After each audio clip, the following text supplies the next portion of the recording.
although doing this series, I'm like, I should hang up my fucking fun poster from. I remember, I think it was at the Riv. I went up to the merch counter and was like, "Oh, hey, can I get a poster?" And they like looked under the counter and then just took the one off the wall, and I heard people groan behind me. That's really funny. Yeah, it was. I felt a little bad, but not that bad.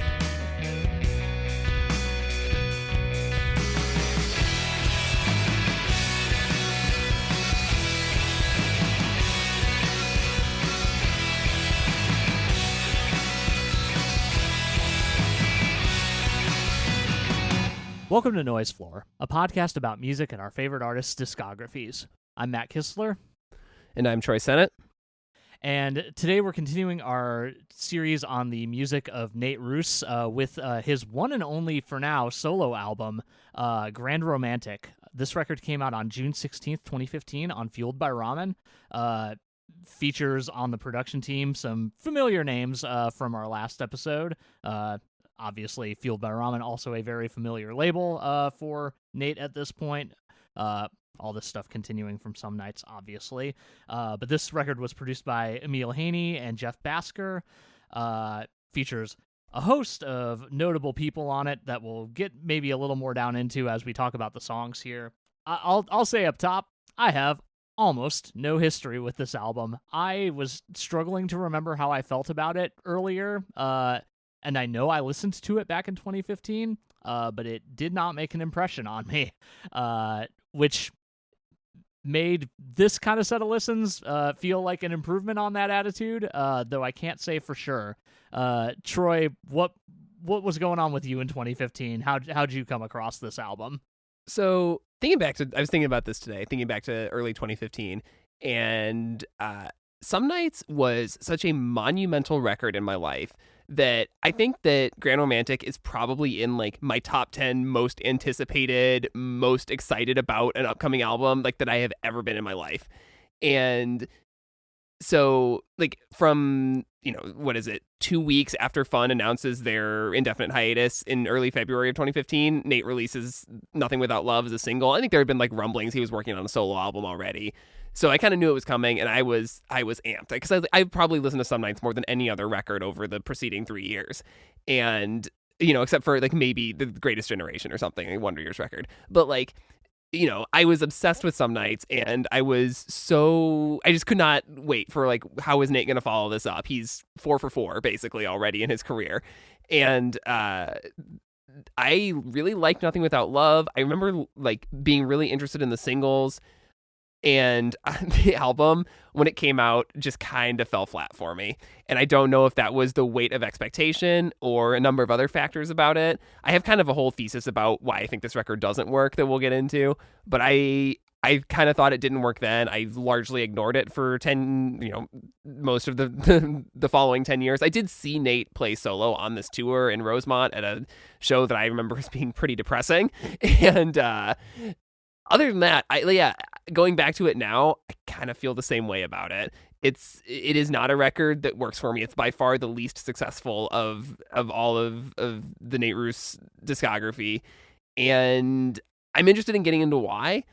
But like, it's not something that I have ever like you said felt the need to go back to, and I don't find it the most like rewarding listen nowadays. Even though I do think there are like good songs on it, good spots in it, some interesting stuff going on.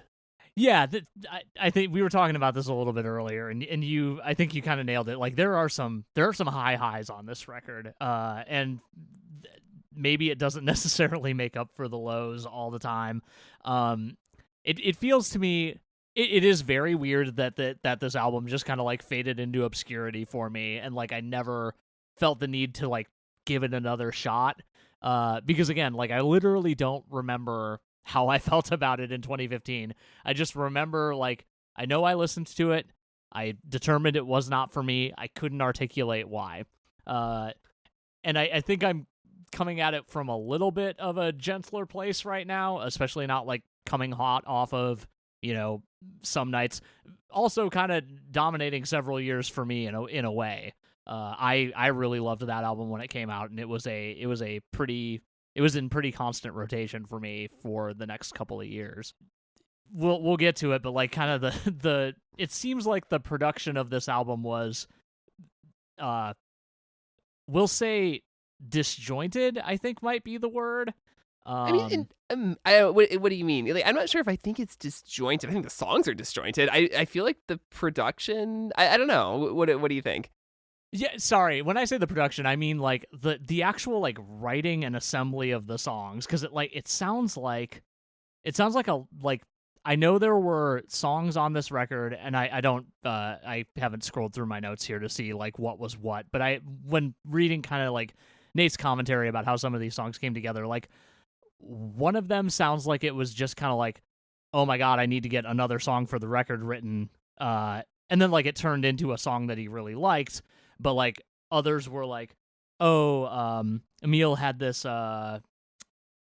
just here's a riff that I kind of liked. I'm gonna sing over it. Yeah. Okay, I know what you mean. Like that kind of stuff. Yeah, like not to say that like kind of songwriting is bad by any means. Just like it feels like everything thus far, like leading up to this, has been like pretty carefully planned out by comparison. Yeah, that gets at kind of my biggest issue with this record is that I associate Nate's writing with a lot of care and specificity and a grand vision and attention to detail, and I don't think this album has any of that. I was trying to read a lot, figure out what I could from interviews and stuff like that about what kind of album did he want to make. And he talks about like wanting this album to be about like the beauty, the joy and the beauty of falling in love, and then has this realization that there's more to life than that, and there should be some darkness too. He talks about this album as the first time he was really comfortable in his own skin, and I think, and he talks about this a little bit, but less than some of the other ideas. But this idea that, coming off of having a couple of the biggest pop hits of the decade, the immense amount of pressure, I think, to like recreate that. And so I think like my whole thesis on this record is that it is just haphazard. It is an album that it sort of, I think he's trying to make something that's carefree and just swings a little too far in that direction, to the point where, like you talked about, he talks about like improving some of these songs, and some of them are written last minute, and some of them were written while he was still in Fun. Obviously, like Harsh Lights, they performed once as Fun. And so it does not feel like a cohesive statement. I think it has sequencing issues. I don't know. I just feel like there's a lot of the things that I really love about Nate as an artist are missing from this record, despite the fact that, as always, his vocal performances are insane. Yeah. There are some really good lyrics. This album goes in some interesting directions. There's a lot of unconventional, for his age and the era that this record was made, influences on this album. And all that stuff is good, and I can recognize it when it is good, but I just think as a cohesive piece of art, it flounders. Yeah, I can definitely see that. And like, yeah, from a sequencing standpoint, like we might get into this a little more as we talk about the individual tracks, but like kind of on a grander scale, Grand Romantic, the work, is Grand Romantic intro through the title track. And then there's two more songs. This is like outright stated by Nate in interviews, which is like very odd to like. Don't get it twisted. Like, I think Harsh Light and Brightside are both good tracks, honestly. I think Harsh Light is. Harsh Light definitely. Brightside, I like it. It's not better than Harsh Light, but yeah, it seems like philosophically very weird to feel like you've created this work, and then you just kind of tacked some other stuff on the end because it felt like it needed to be there. I don't know, like. I understand like not wanting to insert that stuff into the middle of kind of the thematic thing that you're going for, like a la like teenagers being in the middle of the Black Parade. I'll just put that one out there as a thing we've talked about. But like, yeah, it's so weird in its construction. Like even on that level, I'm not sure I understand why. I mean, I'll like I said, I think I'm sure I said this on Black Parade episode, but like one incongruity like that is interesting, and it's a choice. 6 incongruities is, I think, just a mess. Fair. Yeah, I do want to talk a little bit about the title of the album, though. I think this album has. I think Grand Romantic is an awesome title in general, and I think it's an awesome title for a Nate Ruess record. Just obviously coming from the phrase like a grand romantic gesture, but I think he twists it a little bit into this idea of like an entire state of mind. Like, and I'm thinking about the romantic era and romanticism and this idea of like this focus on emotion and individualism, and that feels like it does kind of pervade this album a lot. I think he does some stuff with that image throughout the record that I don't know if it is intentional or is just a little confused. But I remember when this title was announced, and I remember thinking like that is a perfect title for a Nate Ruess record. Yeah, given everything that we've seen from him before this, like that is a theme. Like love as a very broad concept is a theme that he returns to again and again and again. And even when he's talking about other stuff, he will frame it around love and romance and stuff like that. So like it's clearly like this feels like a thesis for Nate, just in general, a big thing that he wanted to throw his entire self at, and then this is what came out of it. Yeah, or at least I think that's what it should be. But sure. As we get into the album, I don't know if that's what it actually is. I think it's a little more frustrating than that. I think I think that's what it is. I think this album is frustrating because I think it should be great. I think, like I said, I think a lot of the elements are, things that it should really work for me and have worked on other records he's made in the past. But like, we should probably get into the songs, and I can get into more detail on this. Yeah, that sounds great. Let's do it.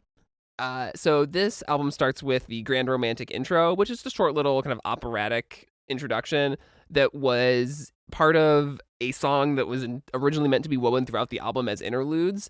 What do you think of this as sort of a tone setter for the record? I mean, it certainly sets a very specific tone. It feels like a very interesting choice to start your solo record with your name on it as the artist with not your voice. But also like it feels very, I'll say it, grand. And I do think that is like good table setting for what he's going for here. Yeah, I like this idea, this step right up for the Grand Romantic. This idea that like this persona that he is has sort of cultivated as a musician, as a songwriter, he's starting to think of it as like a sideshow act or something like that, something to be sold, I think is how I kind of see this line. Yeah, like it's very self-effacing. Yeah, and that's the thing is like I think part of me thinks that like this Grand Romantic title, this idea is a very earnest like thing that he's proud of, and then other times on this record it seems like it's a thing that that he's sort of trying to escape. Yeah. I think you're dead on with that. Yeah, and he talks about in the Rolling Stone piece about how he and his like producer or whatever stayed up till 5 a.m. the night before the record was due, like trying to finish this song, which again is one of those things that I just feel like is emblematic of the messiness of this album. Because I don't hear that and be like, man, they really nailed it by staying up all night. Right, sure, that's totally fair. Yeah. But this does lead right into Aha, which is a pretty aggressive song as far as this album is concerned. It's a song that Nate describes as the evil twin of Some Nights, which I think is pretty apt. And I think this is a jam. It is a jam. The first word in my notes for this song is aggressive, followed by laughing, because it is very much that right at the intro here. Yeah. But yeah, I like as intense as that is, especially in the short film. I watched like a little preview of it. I didn't watch the whole thing, but man, him like close up doing that aha at the beginning is certainly something. Yeah. This song has it goes a lot of different places. It feels sort of patched together in a way, but in a way that almost kind of works. The song was written while Fun was still an active band in like 2012, 2013, I think.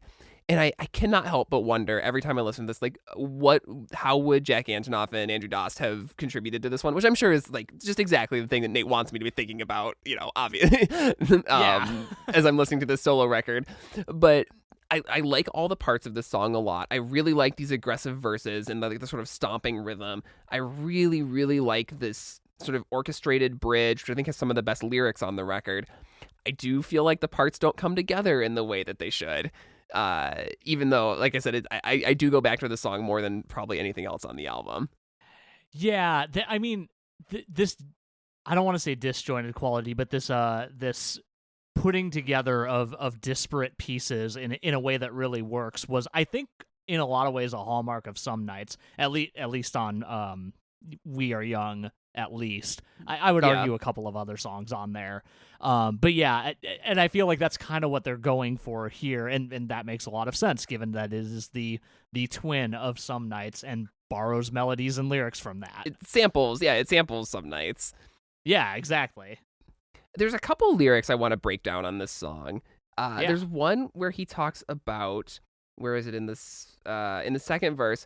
Always wanting more than just a word on my arm, which if the Genius annotation is to be believed, is a reference to the fact that he has the word fun tattooed on his arm, and that that's this idea about like feeling like the band was holding him back in some way, which I think it's funny that in recent interviews Jack has finally mentioned fun again in an interview and said kind of the same thing, like he wanted something that was just his and that he didn't think fun would age well. And I think it's funny that these two guys were both seem to imply that the other one of them was holding them back in some way. Yeah, and like I don't want to speculate too much, but like what that indicates to me is that they both wanted to do their own thing and had incongruous expectations about how that was going to go, being in a band with another person who feels that way. Yeah, I think that's probably a good read of the situation. Yeah, but yes, I am willing to believe that Genius annotation on some level. Yeah. But the other thing that I really like is this whole bridge. I was once your little baby boy, so full of love and light. By the time I turned 25, I was lost among the pavement, lower than the basement. I couldn't stand to smile without taking my own life. Mama, don't cry. I found songs among the tragic, hung my hat on sadness.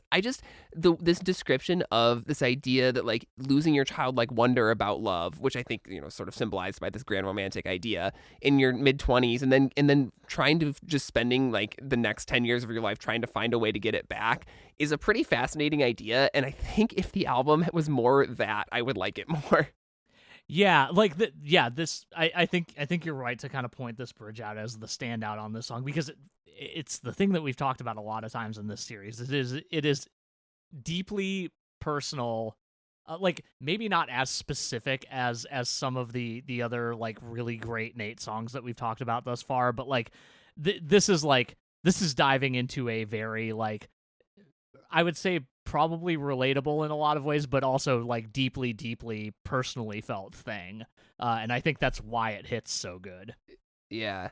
What do you make of these last couple lines of the bridge? I think they're trying to keep the grand romantic in me now that we got bottom lines. Mom, I think I'm ready to free this grand romantic in me. Because I read this as like, the pressures of the industry, the record label, whatever, are trying to suppress what I think of as my real personality so that I can just write pop hits like they want. Is that, do you think that's the right reading of that? I think that's all right reading of that. I'm sure that there's like a obviously a particular intended meaning here, but like I definitely read it more broadly as like kind of the world, kind of going through this set of life experiences where you're kind of having this like this idea beaten into you that like this grand romantic in you is not important, like that's not what matters. You shouldn't be like this is not what you should be putting out into the world.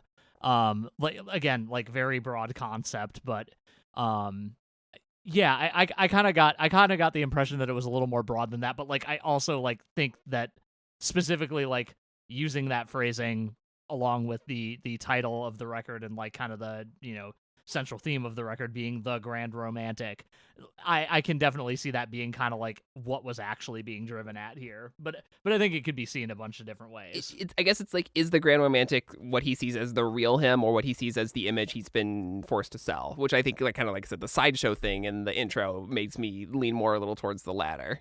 Yeah, that makes a lot of sense. Yeah. Anything else on this song? I do like that we got the whole E. Cummings thing in there. I forgot about that. Nobody, not even the rain, has such small hands. Yeah, I did forget that was from an E. Cummings poem, and I was like, what? It's La Dispute. It's La Dispute. What the hell? But no, thankfully, I thought to look it up because I was the kind of person who definitely like purported to be really into E. Cummings as a younger person, when in reality I liked the concept of his writing a lot more than I was actually like diving in, because that's how you interact with things when you're a teenager. Or at least that's how I interacted with things when I was a teenager. But I do think that's a really it's a good pull, honestly. I don't really know why it's in the song. I don't either, but I think I've never had cool. a good read on that. Yeah. No, I also don't have a good read on that. I bet it would make a little more sense if I was to actually go back and read the poem, but I didn't do that before getting on this call. Yeah. I don't know. It's a mystery. Next up is Nothing Without Love. This was the first single released for this album. It is kind of a piano ballad. This is the one that Nate calls a launching board for the rest of the album, which kind of makes sense if Aha is sort of the let's bury the Some Nights era, and Nothing Without Love is the vision for this new this new time in my career.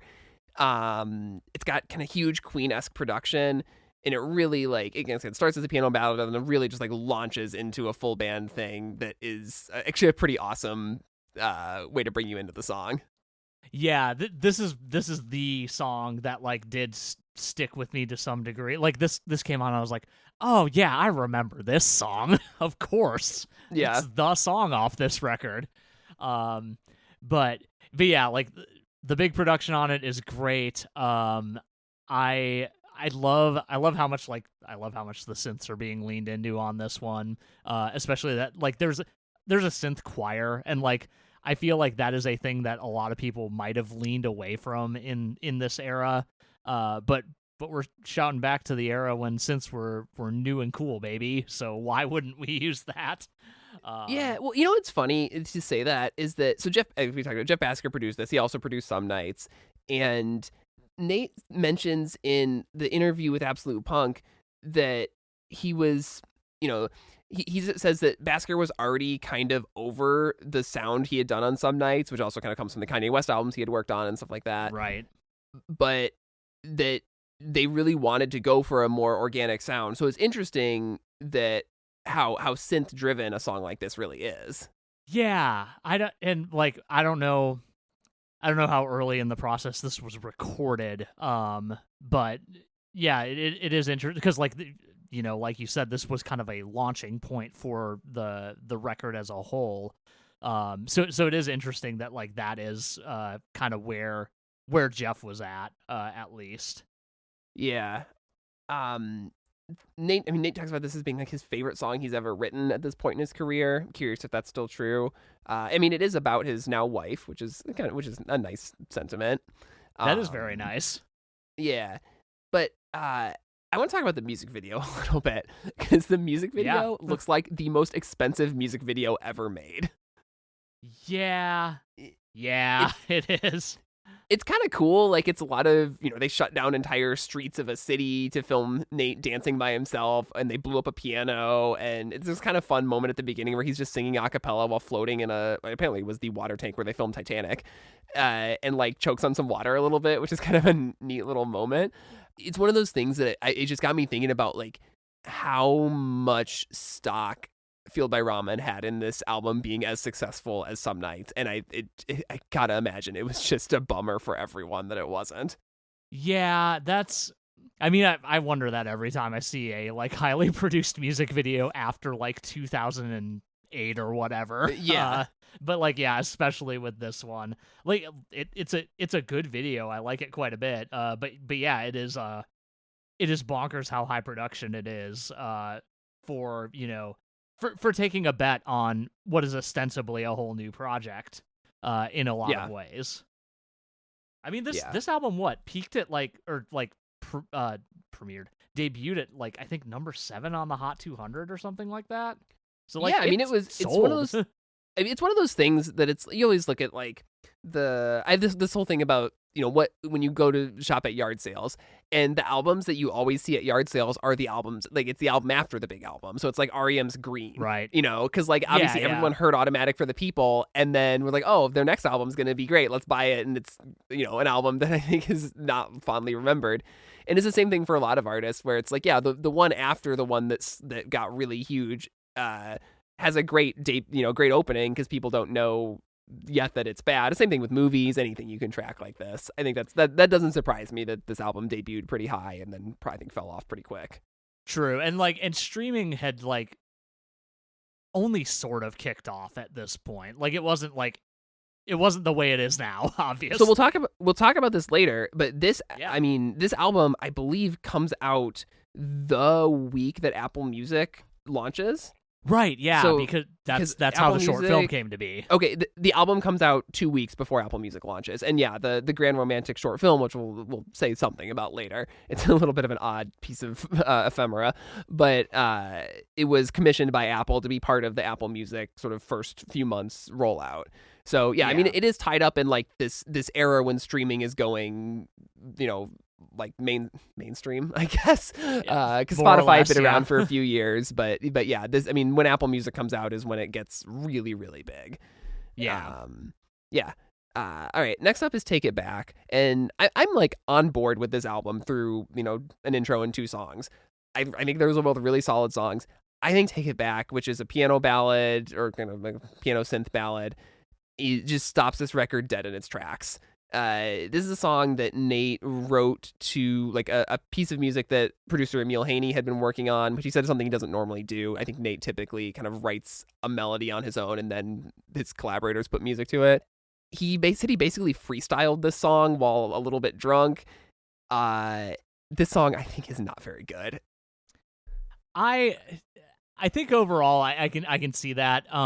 There are bits of this song that I do really like. The thing Jeff that Tweedy comes in and rips a guitar solo.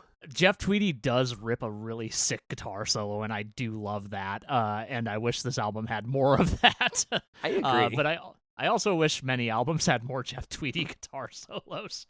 I do, if you go on Genius.com, the thing labeled verse 3, I like the energy that has. It does remind me a little bit of Stars, a song I famously love by Fun off of the album that came out before this. But beyond that, I don't have, a lot to say about this song. It's got that kind of gentle 6/8 groove. It's got a lot of ethereal pads and synth winds and stuff happening. But a thing I noted about the lyrics is that we keep returning to this title, Take It Back, and it's kind of unclear in many ways what we're referring to, or what more specifically why we are taking it back, or we're asking someone to take it back, and that feels that feels kind of the inception of this song creeping its way in. This was not carefully planned out. This was we arrived at a chorus that we liked, and we just kind of stuck with what we had. Yep, I think that's dead on. I think it's just emblematic of my problems with this record, that it's just not constructed with the care that I've come to expect from Nate as a writer and performer. Yeah, I'm also looking at the quote that I pulled, and there's literally one of the sentences was, "I hadn't written any other any lyrics other than Take It Back." Yeah, exactly. Yeah, that is literally it. Yeah, I don't know. I think I like this song a little bit more than you do, but not much. Yeah. But it was another song with a video that looks like it also cost quite a bit of money to make. I mean, it's just Patrick Fischler bumming around a bar and having some flashbacks and drunkenly singing a song. It's kind of, I like the music video a little bit. I hope they paid him money, good money, to I'm be sure. in this video. Dude was also in Lost, so he's great. Yeah, at this point, he was probably still a really good get. Yeah. Next up is "You Light My Fire," which is, I hear it as sort of a Hall & Oates style pop tune. Nate says it's more inspired by Prince and The Cure. Either way, it's a pretty quick, catchy jam. It's got some Josh Klinghoffer guitar on it. What do you think of this one? I like this one a lot. I didn't quite catch the Cure influence until I came across that description, and then I was like, oh yeah, this sounds a lot like Close to Me, in a weird way. It's that marimba doing a lot of work. I hear it in the bridge a little bit. Yeah, definitely. I will say one thing that I really like about this song sonically is that is the synth marimba that it sounds like a marimba, but then it the sustain on the notes is unnaturally long, and I think that's actually really, really cool here, because given that it is harkening back to the poppier Cure songs, you expect a certain sound, and then that just gets subverted constantly, and I think that's really neat. But synthesizers are cool, everybody, just so you know. Yeah, and this is another one that Nate says seems like he kind of dashed off and wrote really quickly on the way to the studio. I think it works better than some of the other ones that he talks about, having improv or whatever. But it's, I don't know. It always just feels like a little something is missing on this record for me. Yeah, I totally get that. But just checking my notes to see if I have anything interesting to say about the lyrics, but not really. I really don't. Yeah. I mean, outside of the whole thing that it's like a Doors riff that then he wanted to keep because his producers didn't, or something like that. Yeah, but both of them were iffy on it because of the very direct Doors reference. Yeah. Next up we got "What This World Is Coming To," which is a duet with Beck. Kind of a fuzzy indie rock tune. Feels like it has some country influence on it. I feel like this is a song. I think these last three songs Nate kind of talks about as a trilogy of songs about love, and this one is, I feel like, about love while trying to navigate the modern world and social media and the pressures of that. I think it's one of the more successful experiments on the record, I would say. Yeah. I think this is a high point in a lot of ways. Obviously having Beck on the song doesn't hurt. But and also another pretty sick guitar solo. I don't know if that was Beck doing the guitar on this song. Absolutely is. Okay, cool. I had not actually made a note of that, so I wanted to make sure I wasn't wrong. But yeah, I think to your point, this is observing love both in the in the social media era, and also from the perspective of being a person who is notable to society at large. There's that line, I'd hate for you to love me because you saw me out with someone you read about in the news. Which is a wild line, but I think it's a really good one. Yeah, it does. It feels a little more. I think the lyrics of the song just feel a little more intentional than than some of the other songs. So I think that's why it does leave a little more of an impression. Yeah, definitely. The chorus is big too. It is real big. This was one, I can't say I had a strong memory of the song from when I first heard the album, but going back to it this week, I was like, ooh, yeah, that one, that feels like it really was working. And I guess he's collaborating with Beck right after Beck had won a album of the year, or kind of a surprise Grammy win. Yeah, that's right. I'd forgotten about that. Yeah, I don't know my Grammys very well, Grammys history, but I do remember that being a big deal when was it Sea Change that won that. Yes, yeah, it was on par with the Arcade Fire win, I would say, in terms of surprises that happened at the Grammys. Yeah, which is funny because in retrospect, that Arcade Fire one doesn't feel that crazy, but Beck still kind of does. No, the Suburbs, for all that's happened with the Arcade Fire in the years since, it was a very good album at the time. Yeah. Next up is Great Big Storm, theatrical, bombastic track. This was the third single for the album, which I remember having a pretty positive impression of when it was released. I still like it, even though I think it gets a little bit repetitive. Yeah, having not listened to this album nearly as much as anything else we have talked about this entire series, the chorus just lodged itself in my head immediately as soon as we started talking about it here. Yeah. What do you think of this as a successor to We Are Young, as like an inspirational anthem? Do you think is it too much that? Do you not see a connection there? I mean, I definitely see a connection there. Like it is very explicitly like meant to be an inspirational song, which like that's a tightrope to walk in general. Because you can easily enter really cheesy territory. It can get there. trite pretty easily. It can get trite. Yeah. And like maybe in 2015, it didn't seem quite so much like we were collectively weathering a really bad storm here stateside. But it sure does feel it right now here in 2026. Can you imagine someone using this as a campaign song? Oh my God. Somebody absolutely would. Pete Buttigieg. If it came out today. 2028 or whatever the fuck. Jesus. You're totally right, though. Yeah.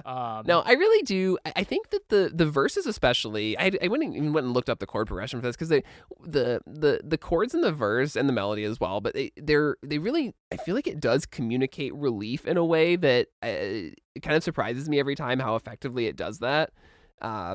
Just like it's kind of every chord, it's kind of ascending in a way that is it is literally uplifting. Yeah, no, like this song literally feels like it is carrying you along to a better place in a lot of ways. Yeah, so I think it's effective in what it sets out to do, for sure. Yeah, I did note that like this just generally feels some nights-y almost more than maybe not anything else on this record, but like more than a lot of things on this record. I don't know that I have ever thought of it that way. Yeah, I don't know. That might just be me like making the connection to We Are Young. But yeah, I don't really know. I think it's more that when I think of stuff that sounds some nightsy, I probably gravitate towards stuff that sounds like the song Some Nights, or like All Alone, All Right, like that, as opposed to the more piano-y based ballad songs. That makes sense. Yeah. I think the bridge with that like megaphone effect is quite cool. I do love a big megaphone bridge, and I think it's pulled off well here. And it's kind of used effectively in the music video too. Yes, definitely. There's a lot of like dancing on a street and stuff. Yeah. The other thing that I do really like in this song is the I can't stand myself, and then like an off mic shit and all the curse words that fall out of my mouth. It's so good. This album doesn't have enough of that kind of like off the cuff sounding. Okay, it has too much off the cuff improv, but not enough like stuff that feels, I don't know how to describe it. Our theremin moments, if you will. Yeah, something like that. Yeah. It's okay, maybe this is like a weird way to describe my feeling about this record, but it feels like it is there is no excitement to the improvisation or the ad-libbing or the off the cuffness, whatever it is, most of the time. And I like when something like that happens, and it feels, even if it's not, it feels accidental, or it feels like if it adds some personality. Whereas I think like a lot of the, oh, this is just what I was singing in the shower or whatever, it takes away the personality of the writing. Yeah, I think you're spot on. Like there is a large gap between improving something when you're talented and it being, I don't want to say serviceable because that sounds a little harsh, but like like this is better. Like something that Nate writes in the shower is going to be better than most things that I will write over the course of my entire life. That's fair. And like, and it's the thing, I feel like I'm being kind of harsh on this record, and maybe I shouldn't be, but like I also, I think that, there's something to be said, like you mentioned, of like wanting to make something that's a little less, pressured to be perfect.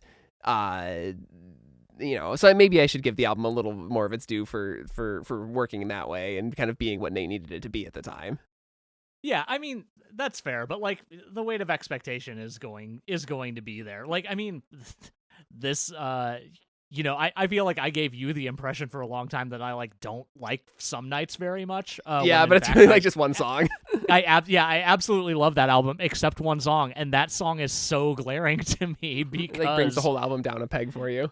Yeah, like it was like I don't need to talk about this more now. But I feel like when something feels like it has greatness in it, whether or not that is like explicit all the time or explicit some of the time, or you have built up an image of someone as a person who is capable of putting out great work when it is, crafted well and time is taken with it. Like landing on this feels like a bigger disappointment than it would otherwise. Yeah, I think that makes sense. Next up is Moment, which we're in full-on ballad land now in the back half of the record. Yep. This is kind of a country-influenced one, and Nate also cites George Michael as an influence here. Apparently, Jeff Basker was also at the time working on a Shania Twain record, which led to some of the harmonies and the sort of overall country duet sound to this song. What do you think of this one? I think this one's kind of neat. I do like that this is like kind of a Nate is duetting himself situation. Yeah, they shouldn't say duet because it really is just him, but he is doing two different characters. Yeah, he's doing two different characters. He is representing them in like different registers of his voice. Like I think it's a clever move. Part of me wonders if it would have worked better as an actual duet. But I think kind of going for it on your own as kind of an experiment, like kind of ultimately works out. Like if you're not like super tuning into like the story of the song and like the different perspectives that are being addressed here, like I think it still works really, really well. And if you are, I think there's extra stuff there for you to find, which I think is cool.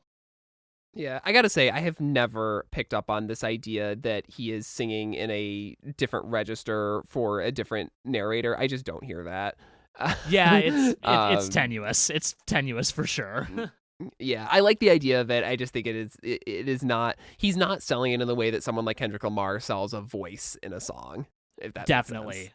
No, that makes a lot of sense. Kendrick is very good at that. I mean, that's sort of his thing. I do kind of like this song as sort of an exploration of some of the sort of darker side of this love theme that is, all around this album. Because it's a much sadder song than something like Nothing Without Love. Definitely, yeah. Also, I just do want to point out real quick, in the spirit of it being inspired by George Michael, man, the drums on this one are just so huge, and I do love it. Yeah, it's good stuff. Yeah. Next up is It Only Gets Much Worse, another piano ballad. It's got a nice string arrangement, but this is where the sequencing of this album falls down for me, is just 2.5 piano ballads in a row. This chunk of the record drags for me, even if I think all of the songs are good in isolation. That makes a lot of sense. It is this is a thing that I often run into where like I think we specifically talked about this with relation to the first Olivia Rodrigo album, Sour, because like that one like starts off like real high energy and then just immediately like goes into ballad mode for like 3 or 4 songs. Oh yeah. That's the only problem I have with those Olivia Rodrigo records is I think that they're not sequenced extraordinarily well, even though the songs are all good. Yeah, exactly. It's the same thing that we're experiencing here. Obviously to a lesser degree because most of the Olivia Rodrigo songs are just on the surface bangers individually, no matter what. I have fewer problems like nitpicks with them, but yeah. To your point, like the energy in this part of the album really just like kind of screeches to a halt as a result of the sequencing. Yeah, I gotta say, like, I mean, this is another song that Nate describes as sort of more pessimistic, a contrast to the themes and attitudes of the rest of the album. I think that I would probably just drop this from the record. I think Moment satisfies what this part of the album needs, and I would just kind of go right past this one. Interesting. I mean, would you do the other way around too, or is Moment just that much better for you as it exists in that spot on the record? I like Moment a lot more as a song. Okay, I don't think this song is bad. I think the sort of conceit as here's of the first verse as through the eyes of a kid, the second as an adult is it works, but let's just say the chorus to Moment is one of the things from this record that is occasionally will pop into my head, even if I haven't listened to it in a few years. This song did not remember that it existed. Yeah, I think that makes sense. I do kind of like the story behind like writing this album. Like he collaborated with an author friend on this one, which is cool. But yeah, I don't know that it quite reaches the heights that Moment does. I do like it, a fair amount, but I can totally see, like, if you're gonna get rid of one or the other, that this would be the one to B-side. Yeah. After that is the title track, which is, I guess, this is just what would have been the interludes, or the rest of the interludes, assembled into one song. This one is largely improvisational also, which Nate talks about, kind of riffing on Van Morrison, because he does a lot of stuff like this. Yeah. So it's just a lot of, it's kind of like if the outro for Stars was just its own song, I guess. Sure. I think that's fair. Yeah. Yeah, I would be, kind of to the point of it originally being a set of interludes. I would be interested to know, like, where they the original go? Form of this. Yeah, where did they go? What was the last song on this album originally? Was it Brightside? Was Harsh Light involved? Does it end on It Only Gets Much Worse? Which, one thing I will say is the transition out of It Only Gets Much Worse into this song is very good. Yeah, very I smooth. would agree with that. I don't know, again, I don't know if it's like, if it necessarily like uplifts either song, but it is cool. Yeah.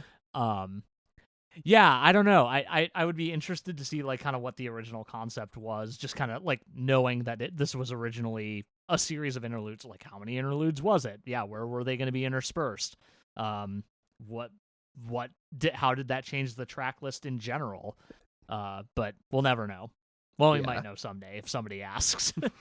The thing that I think is interesting about this song is the way that at the end it turns this Step Right Up, it's the grand romantic thing, into I don't want to live as the grand romantic anymore, which is, I guess, a little more, lends a little more weight to the idea that he thinks of this grand romantic as a persona, or as his like public persona, or his like star persona, or whatever, that he's trying to shed a little bit, and that the authentic him is somewhere else under there. Yeah, and I mean, like, yeah, we kind of talked about in the intro version of this song, like, how kind of self-effacing that, like, that mild roast of the grand romantic is up top. And like that does feed into this, like, yeah, that I don't want to be tragic broken bones anymore. Like, I want to move on to something else. Yeah, it's just usually with Nate, the something else is bigger, and I feel like in this case the something else is smaller, which is an interesting sort of turning on its head of his usual themes. Yeah, that makes sense. And again, he mentions that in the Rolling Stone piece that this is kind of where he thinks of the album proper ending, and that the last two songs are a bit of a coda. I'm curious if, like you said, if this was split into interludes, if this outro was the album outro, or what. I think I might like the album a little bit better that way if it was.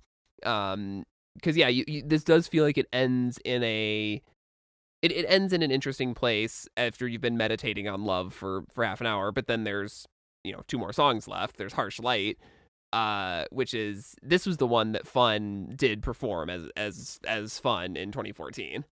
Yes. And boy, is it a big tonal shift after that closer. That's not the closer, but it kind of is. It's the thing about this song is that it feels like Fun, and I truly don't think that's just because I watched them on Kimmel or Fallon playing it in 2014. Like, the cadence of the verses and even like the style that he's singing in, he doesn't do that anywhere else on this album, which makes me wonder, like, why did you put this on the album? Right, yeah. Like, why wasn't this a B-side? Or, like, it is a little baffling. Like, good song, glad we got a studio version of it, but also, Like, it really feels like it's not part of this project. Yeah, and like again, I think this is probably my favorite song on the album because it kind of just feels like fun. Um, Yeah, but that's I valid. mean, it's got a couple moments in it. For one, that "We All Got Scars" thing in the chorus is I don't know if that's like a "We Are Young" level anthem, but it's certainly stuck in my head all the time, and I feel like there's it is a at least I could see that as like a starting point for where Fun would go on their next record if it had ever happened. Yeah, But I also want to shout out "We Fall Asleep to Revolution but Wake Up Next to a Sad Excuse" is an all-time great Nate lyric. that is a really, really great one. I do quickly wanna cite a genius annotation about the opening of the chorus, the "I'm slipping into midnight under harsh light." Um, apparently, like, obviously this could be referring to actual midnight, but the story that is told here is something that Nate said about his own propensities, which is after the show I would stop, or I should stop, but I'm all jacked up, so I usually have one more glass of whiskey. Then I turn into what everybody refers to as Dr. Midnight.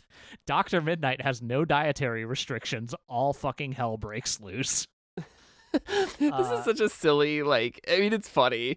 I don't know how much I feel like that is specifically what he's referring to with that No, but lyric. I'm glad to know that. Yeah. It's a fun bit of personality. Yeah. Yeah, I just like I find that like I love this song, but I also am just like every time I hear it, I'm like, man, we almost had another Fun record. Yeah. Yeah. Yep. R.I.P. big time. Shout out to Nate Harold, bassist for Fun's live bassist, getting a writing credit on this one. He was also in Waking Ashland, a band Oh, that yeah. I loved very much. That's awesome. Yeah. Big shout out. Yeah. And then we got to the closing track, Bright Side, which is a song that Nate says was inspired by Jeff Basker just messing around with an old keyboard and got kind of an interesting sound. And it was another one that he, I think, largely freestyled or improved. How do you feel like this closes the record? I think it more or less works. Again, like, kind of being told outright that the record technically ends at Grand Romantic, like, kind of takes the wind out of my sails on that front. Similar to how I feel about when a bonus track is permanently part of an album. But I kind of like this song. I do like that keyboard sound that is kind of the basis of the whole thing. Yeah, it's the best part of the song. Yeah, kind of like a Mellotron is my favorite sound, obviously. Yeah. Yeah. I don't know. Like there's some more kind of fun references creep their way into this song.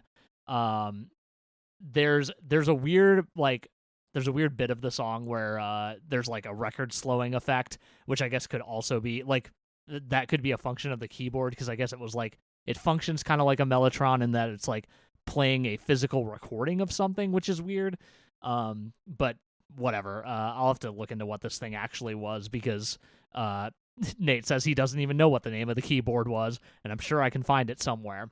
Yeah, because isn't that thing happens like after the first chorus, right? Going into the second verse, or is it later in the song?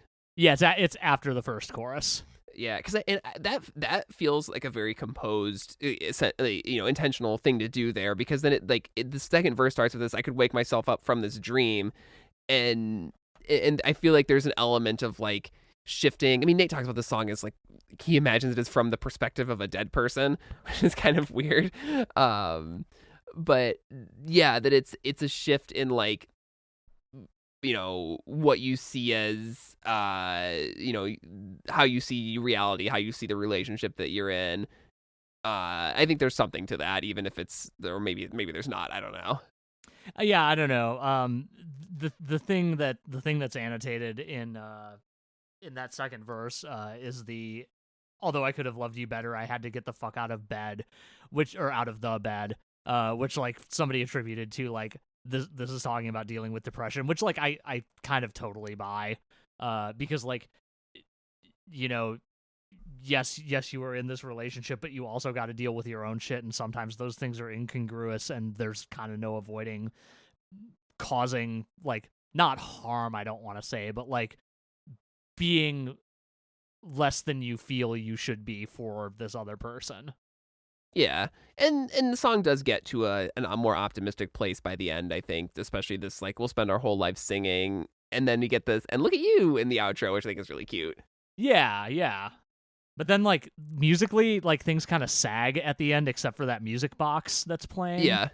Which is a weird way to, like, follow up that end look at you, but I don't know. I think it still mostly works. Like, yeah, like you said, this feels a lot more planned than some of the other stuff that we've gotten so far on this record. Yeah. Again, even though Nate says it was kind of an off-the-cuff song, Yeah. I don't know. I mean, we're at the end of the album now, and I feel like I've been really negative about this record.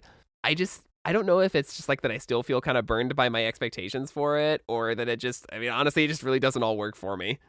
I think I come at it from a, like, sort of opposite space, because, like, I really don't know how it made no impression on me back in the day, minus Nothing Without Love, which, like, is a real catchy tune, so obviously it kind of stuck with me. But, like, that, I think that, like, kind of gave me a little bit of a clean slate, which is odd given how much we've been praising literally everything else we've talked about this series as effectively 10s, because they all are kind of 10s. But I don't know, like, I feel like I would have loved a version of this album that was allowed to have the time that it needed to get made. Yeah, and I'm curious. I mean, he talks about, like, the pressure of, like, trying to get the album done at the last second, and I'm curious what the timeline really was like for making this record. But, like, yeah, I don't know. I just, it has no cultural impact, which is, like, a silly thing to say when we're on a podcast that's talked about, like, albums that have barely, been heard by dozens of people sometimes. Right. But, like, none of these songs charted. None of these songs has anything like still, like, parents and grandparents know Some Nights, and it's really only, like, I think the diehards that still really care that much about this record and are driving up the vinyl prices. Jesus. Yeah, good lord. I would gladly pick up a copy of this record if it wasn't going to cost me at least $60. Yeah. But it's also, like, it's one of those weird, well, okay, we can say this now. It was because there's a new format record coming out in 2 days as we're recording this, but, like, it was a really down note to what felt like for years was going to be effectively the end of Nate's, career at the front of things. He's guested on a lot of things, done a lot of co-writing and stuff like that over the years, but how we talked about with Rise Against, that, like, if the series had just ended on Wolves, it would be such a depressing end. Yeah, and right. and then there was another Rise Against record that was great, and then another one that wasn't so great. But Right. With this, like, Nate was on our list of artists to cover even before this format record got announced. But I knew that I was like, man, what a bummer to feel like it ends on this. It's 4 straight darn near masterpieces, and then just this whimper of an album. But then seemingly this new format record is gonna rock. So I can say on full authority that it does rock. Oh, hell yeah. Yeah. We got a couple of B-sides. Yeah. Unless you have any, like, kind of overall thoughts on the album. I kind of not really. This is one that in a way, I would like to spend more time with it, and, like, try to meet it a little more where it's at. But yeah, like, just kind of given all I know about it's kind of the way it came together, maybe makes it a little hard to do that. And again, like, yeah, we're coming off of 4 damn near perfect albums that we've been talking about so far, and we have another format record coming out. I have heard it 1.5 times now, and I like it quite a lot. So I'm glad Nate came back, because he's so fucking talented. like yeah. I mean, like I said, like, even the stuff he's writing in the shower is still, like, good to some degree. It's just that, like, it needs that extra polish sometimes, and when he has the time and resources to do that, great things happen. So, like, Yeah. This kind of being a product of this weird pressure-laden environment really seems to be to its detriment. Yeah, I agree. A couple other things, I guess, worth talking about. There is the Grand Romantic short film directed by Anthony Mandela, which was commissioned by Apple Music. We mentioned this earlier, kind of as part of their launch push. It's kind of like, which I watched this today, and it's kind of like part music video, part sort of parody of being in the studio. It's this sort of story about Nate, as he has like lost the ability to sing in comical ways, and then falls in love with the label's secretary, played by Tessa Thompson. This thing's kind of ridiculous. I don't think it's that good. But it has some. I mean, Anthony Mandela, who he also directed the Nothing Without Love video. I think that's he's a pretty good director. I just don't know that this is worth like 30 minutes of your time, really. Yeah, like I said, I watched the little 30-second preview that Apple Music gave me, and I'm sure I could have found it in parts on YouTube or whatever. But when you told me it wasn't essential viewing, I was like, okay, cool, I'm not going to do that. Yeah. But yeah, it's a cool little artifact. It sounds like Nate had a good time making it. I did like in that Vice interview where he was talking about kind of the making of the film, that he was like, that he specifically called out like, yeah, like I feel like a lot of creative people feel like they can act, and they can't. I know I can't, and I was like, okay, thank you. I'm glad you realized that. Yeah, but it was cool to try. There's really not much in the way of like B-sides for this record. There's a remix of Great Big Storm that is fine. Yep, that literally my note is it's fine. Yeah. I think the only other like true solo track that he's released was in 2021. He had a song called Simple Sound of Morning that's on the soundtrack to the movie The Starling, which I think is like a movie that doesn't exist on Netflix. But it's just a nice little acoustic and guitar and piano tune. Did you check that one out? I did check that one out. I feel like there's some good nuggets of lyrics in here. It's a nice song. I don't know anything about the movie, so I don't know if it's about things that happen in the movie or not. Like lines like the fault lines on my face are pushing you away.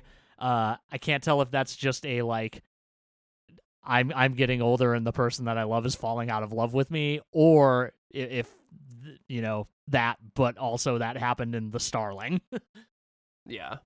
Oh, Jesus Christ. I'm looking at the plot description of this movie on Wikipedia, and I will not be watching this film. Okay.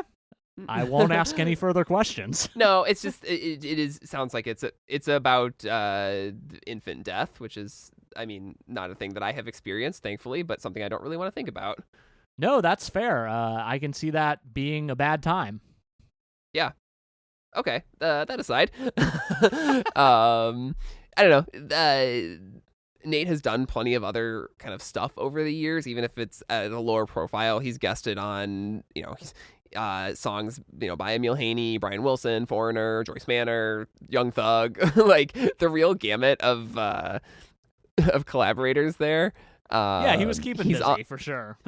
He's on that like celebrity reimagining of Hamilton.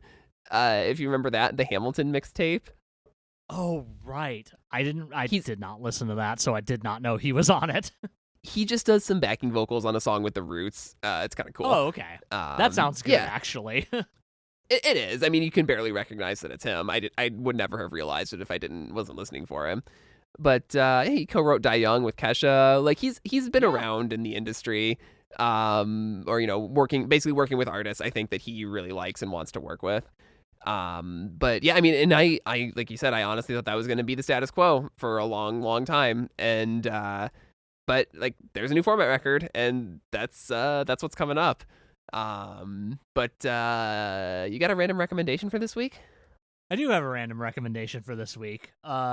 This week, I'm going to recommend a 2023 album by Kara Jackson entitled "Why Does the Earth Give Us People to Love?" This was one of my favorite albums of 2023. I don't think I ever got to talk about it in a public forum aside from telling literally everybody I knew to listen to it. Maybe not literally everybody, but I feel like I told a lot of people, and also really pushed for it on Chirp, when I felt like I had that power to be like, no, you should absolutely be playing this record. But it is just Kara is a incredible singer and songwriter. Like, it is by and large just an acoustic guitar and vocals record, written with Namdi and Kaina and Senmu Morimoto, some very notable Chicago names.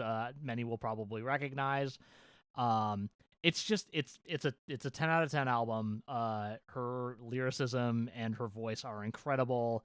The kind of minimal guitar playing that goes along with a lot of these songs just complements these songs perfectly. And I got reminded of this album, weirdly enough, because she has a feature on the new Gorillaz single that just dropped a couple of days ago as of this recording.